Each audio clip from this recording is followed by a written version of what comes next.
슬플 때 낭망하여 넘어져도 언제나 주만 찬양하겠네.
가만히 있어 여호와가 너희를 위하여 싸우시리니 가만히 있어 주가 너희를 위하여 싸우시리니 너희는 가만히 있을지어다 너희는 가만히 있어 여호와가 너희를 위하여 싸우시리니 가만히 있어 주가 너희를 위하여 싸우시리니 너희는 가만히 있을지어다 두려워하지 말고 가만히 서서 여호와 주가 베푸시는 구원을 보라 두려워하지 말고 가만히 서서 주가 너희를 위해 행하시는 구원을 보라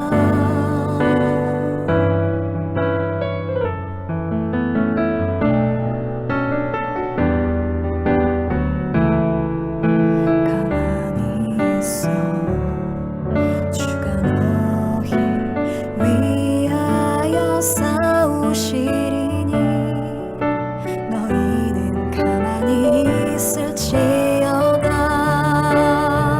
두려워하지 말고 가만히 서서 여호와 주가 베푸시는 구원을 보라 두려워하지 말고 가만히 서서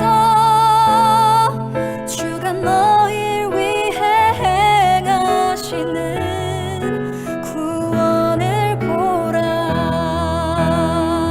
두려워하지 말고 가만히 서서 여호와 주가 베푸시는 구원을 보라 두려워하지 말고 가만히 서서 주가 너희를 위해 행하시는 구원을 보라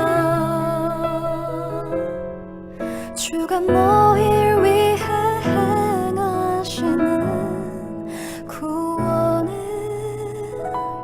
보라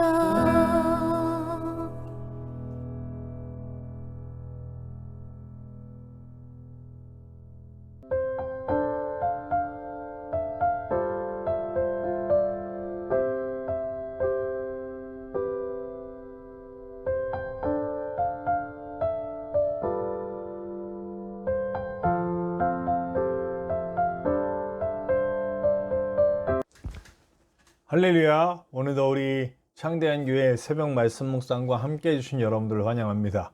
오늘도 주님의 말씀이 우리를 인도하시고 우리를 새롭게 하시고 우리를 주님의 뜻대로 인도하시는 놀라운 시간이 될 줄로 믿습니다. 우리 2021년 1월 7일 목요일 새벽 말씀 묵상을 시작하겠습니다. 우리 다 같이 기도합시다. 하나님 감사합니다. 오늘도 우리를 사랑하셔서 주의 품에 품으시고 말씀으로 하루를 시작할 수 있도록 도와주시니 감사합니다.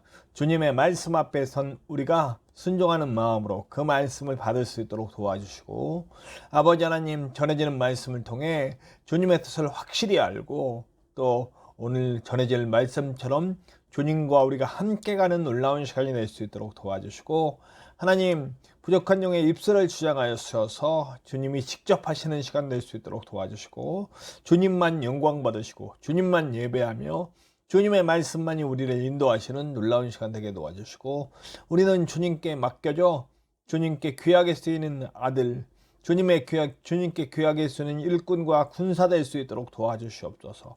아버지 우리의 삶 가운데 놓여있는 모든 문제들 앞에서도 말씀으로 승리하는 우리가 될 수 있도록 도와주시고 아버지 하나님이 직접 인도하시고 모두 홀로 영광 받으시는 아름다운 시간이 될 수 있도록 인도하여 주시옵소서. 모든 것을 주님께 맡기며 언제나 동행하시는 예수님의 이름으로 감사하며 기도하옵나이다. 아멘. 오늘 함께 나누실 하나님의 말씀은 요한일서 4장 13절서부터 우리 21절의 말씀입니다. 요한일서 4장 13절에서 21절의 말씀 함께 나누시겠습니다. 요한일서 4장 13절에서 21절입니다. 그의 성령을 우리에게 주심으로 우리가 그 안에 거하고 그가 우리 안에 거하시는 줄을 아느니라. 아버지가 아들을 세상의 구주로 보내신 것을 우리가 보았고 또 증언하노니 누구든지 예수를 하나님의 아들이라 시인하면 하나님이 그의 안에 거하시고 그도 하나님 안에 거하느니라. 하나님이 우리를 사랑하시는 사랑을 우리가 알고 믿었노니 하나님은 사랑이시라. 사랑 안에 거하는 자는 하나님 안에 거하고 하나님도 그의 안에 거하시느니라. 이로써 사랑이 우리에게 온전히 이루어진 것은 우리로 심판날에 담대함을 가지게 하려 함이니 주께서 그러하심과 같이 우리도 이 세상에서 그러하니라. 사랑 안에 두려움이 없고 온전한 사랑이 두려움을 내쫓나니 두려움에는 형벌이 있음이라. 두려워하는 자는 사랑 안에서 온전히 이루지 못하였느니라. 우리가 사랑함은 그가 먼저 우리를 사랑하셨음이라. 누구든지 하나님을 사랑하노라 하고 그 형제를 미워하면 이는 거짓말하는 자니 보는 바 그 형제를 사랑하지 아니하는 자는 보지 못하는 바 하나님을 사랑할 수 없느니라. 우리가 이 계명을 주께 받았나니 하나님을 사랑하는 자는 또한 그 형제를 사랑할지니라.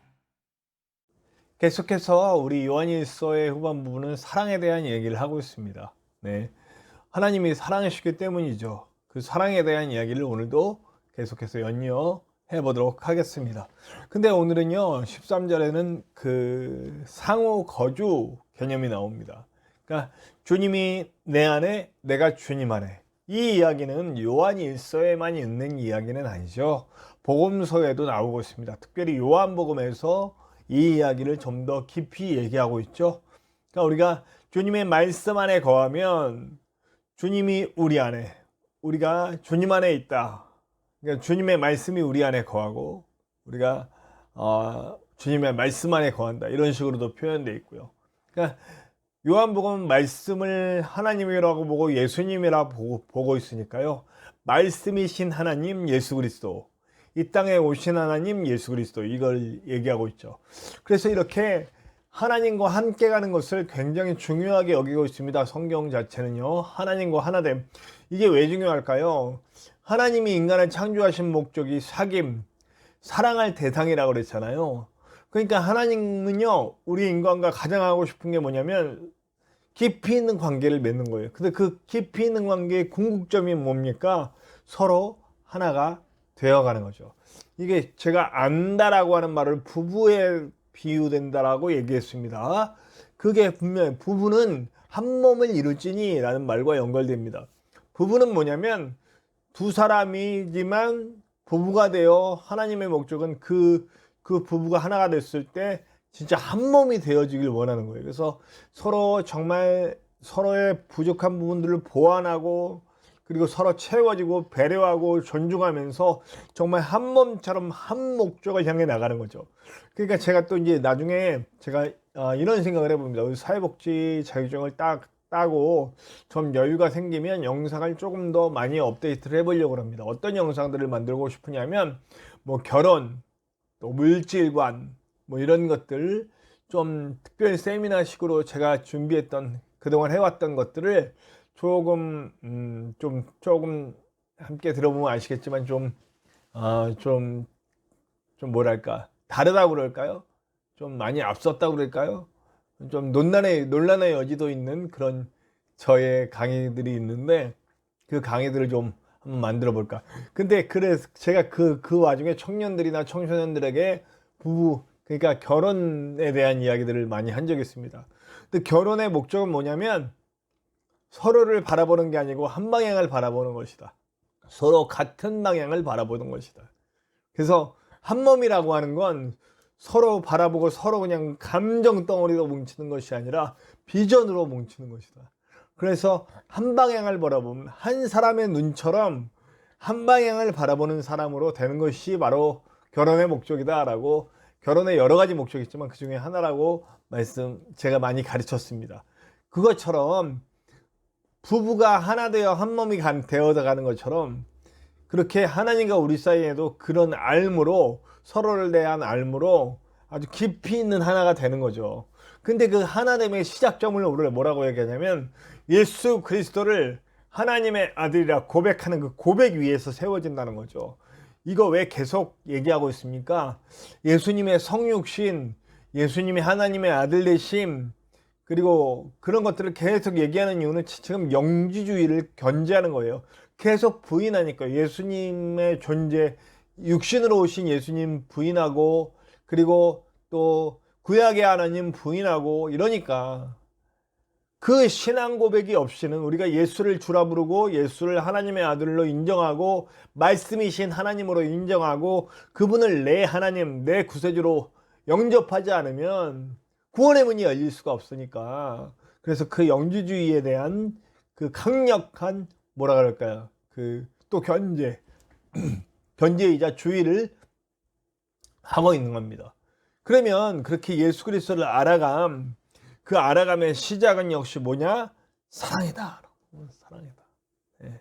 사랑이어야 된다. 그 사랑으로 인하여서 하나님과 우리가 상호거주하는 개념. 하나님이 내 안에, 내가 하나님 안에.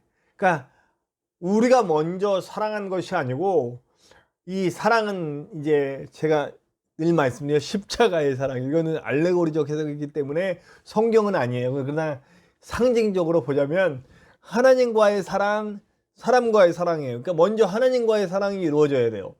그 하나님과의 사랑이 이루어질 때 이제 그 다음 사랑으로 넘어가는 거죠.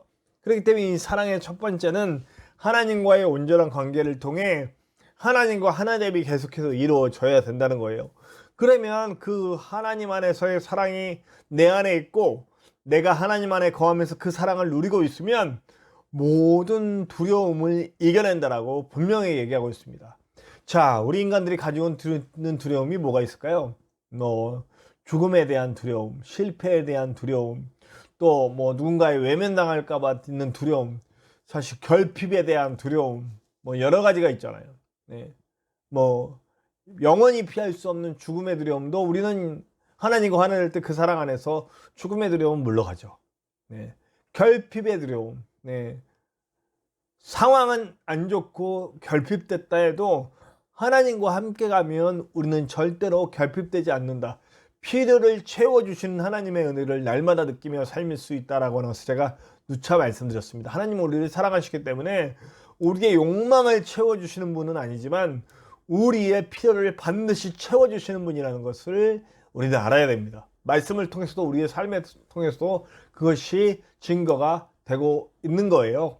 그러니까 하나님과 함께 할 때 우리는 모든 두려움, 우리가 외면당할까봐 두려움, 사람들은 우리를 외면해도 하나님은 외면하지 않는 걸 느끼고, 사랑이 있다면, 우리 안에 사랑으로 채워져 있다면, 물질이 없어도 하나님의 필요, 때에 따라 채워주시는 필요를 알게 되고 간증하게 되고 증거가 돼서 거기에 대한 두려움도 없어지고 죽음에 대한 두려움도 없어지고 모든 두려움들이 하나님 사랑 안에서 다 없어지는 거예요. 그런데 그 사랑을 누가 먼저 시작했냐? 하나님이 먼저 시작했다. 인간의 시작은 하나님의 사랑이잖아요.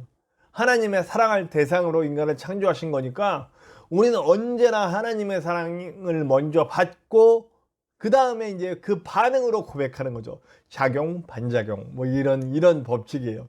하나님의 사랑은 계속 우리에게 부어지고 있는데 이게 제대로 된 법칙이 되려면 그 다음에 반작용이 나와야 돼요. 사랑을 받기 때문에 사랑으로 다시 반작용이 일어나는 그런 아름다운 선순환이 이루어질 때 우리 인간은 가장 행복할 수 있다라고 하는 거죠. 그러니까 그 사랑 안에서 우리는 이루게 돼요. 그리고 그 사랑은 이제 하나님에 대한 사랑은 이제 하나님에 대한 온전한 사랑의 작용, 반작용, 그 주고 받고 하는 그런 아름다운 사랑의 관계가 맺어져 있는 사람이라면 반드시 형제 사랑으로 넘어가게 돼 있다라고. 형제를 사랑하는 마음으로 나아갈 수밖에 없다라고 하는 겁니다. 하나님의 사랑을 받은 자는 하나님이 얼마나 나를 사랑하시듯이 이 인간들을 사랑하고 계신지를 알게 되기 때문에 우리도 하나님의 마음을 부음받아서 그 사랑으로 채워졌기 때문에 사랑하러 나갈 수밖에 없다라는 거예요. 심지어는 우리를 죽이려는 자들까지. 형제 사랑을 얘기하고 있지만 사실 이것은 형제 사랑을 넘어 인간 사랑으로 넘어가야 됩니다. 하나님이 얼마나 인간들을 사랑하시는지 우리도 알고 그 인간들을 사랑해야 된다는 거예요. 그러니까 모든 인간들을 사랑의 관점으로 접근해야 된다는 거죠. 네. 정죄하지 말고, 그리고 업신여기지 말고, 차별하지 말고, 네. 인간들을 있는 그대로 사랑하고 끌어안아주고, 만약 그들의 잘못된 것들이 있다면 잘못된 것들에 대해선 정죄하거나 적대감으로 표현하지 않고 그들이 알을 수 있는 그들의 언어를 통해서 알려줘야 된다는 거죠. 이거 되게 중요한 건데요. 하나님이 예수께서 성육신한 이유는 우리 몸으로, 우리의 언어로 오셔서 인간의 언어로, 인간의 행위로, 인간의 삶으로 우리에게 보여주셨단 말이에요. 우리 가운데 오셨다는 게 바로 그거예요. 그러면 우리도 어떻게 해야 되냐면 그들의 언어로 가야 되는 거예요. 그들이 알아들을 수 있게 해야 되는 거예요. 못 알아듣는데 쫑알쫑알 해서는 안 된다는 거예요. 바울이 이런 말을 했어요. 바울이 유대인들에겐 유대인처럼, 헬라인에겐 헬라인처럼, 그리고 뭐 높은 이들에게 높은 이들처럼, 낮은 이들에게 그 처한 상황들의 사람들이 이해할 수 있는 삶의 방식과 이해할 수 있는 그 하나님을 보여주는 거예요. 그들의 언어로, 모국어로. 네, 어떤 시인이 모국어라는 말을 썼더라고요. 굉장히 좋은 말이에요, 저는. 라고 생각합니다. 모국어로, 알아들을 수 있는 말로, 친근한 말로 그들이 이해되는 방식으로 전해야 된다는 거예요. 그냥 무조건 예수천당 불신족 길거리에서 외치면 혐오감만 더 느끼는 거예요, 사람들이. 그러니까 믿지를 못하는 거죠.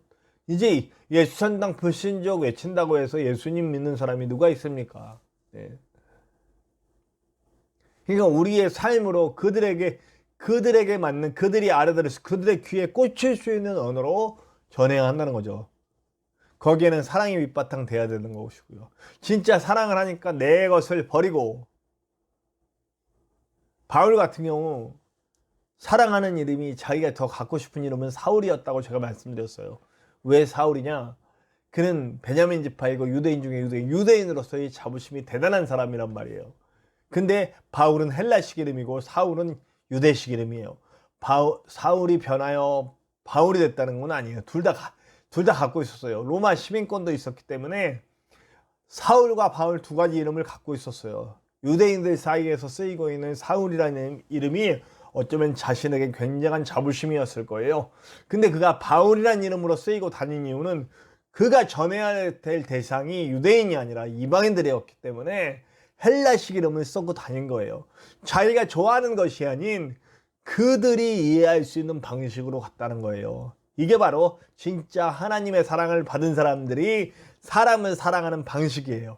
성육신의 방식이고 바울의 선교 방식입니다. 저와 여러분이 그렇게 돼야 되지 않겠습니까? 오늘 우리가 만나는 사람들에게 계속 내 말만 하면 어떻게 하겠습니까? 그게 아무리 진리라도 그들이 들을 수 없다면 그건 이미 진리이지만 진리가 아닌 것일 수도 있습니다. 내가 가지고 있는 진리, 구원의 진리, 예수 그리스도가 내 죄를 대속하셨고, 그리고 하나님과 연결하셨고, 부활로 죽음의 권세를 이겼고, 나는 그 사랑 안에서 구원받은 백성으로 산다라고 하는 이 진리를 아무리 또 이 말로 누구에게 가서 전하면 이해할 수가 없어요. 그들의 마음을 녹이고 그들이 나를 받아들여 줄 때에 그때 진짜 진리를 선포하기 시작하면 역사가 열리는 겁니다. 저와 여러분이 제발 그들의 언어로 전할 수 있는 하나님의 자녀가 되었으면 좋겠습니다. 하나님의 사랑이 내 안에 있고 내가 하나님 사랑 안에 있습니다. 그러면 이제 우리는 진짜 사랑할 수 있는 사람들이 되고 진짜 복음을 전할 수 있는 사람들이 될 것입니다. 부디 저와 여러분이 진짜 복음 전하는 진짜 사랑꾼들 되시기를 간절히 축원합니다. 우리 찬송합시다. 찬송가 205장, 찬송가 205장 주 예수 크신 사랑 함께 찬송합시다. 찬송가 205장입니다. 주 예수 크신 사랑 함께 찬양합시다.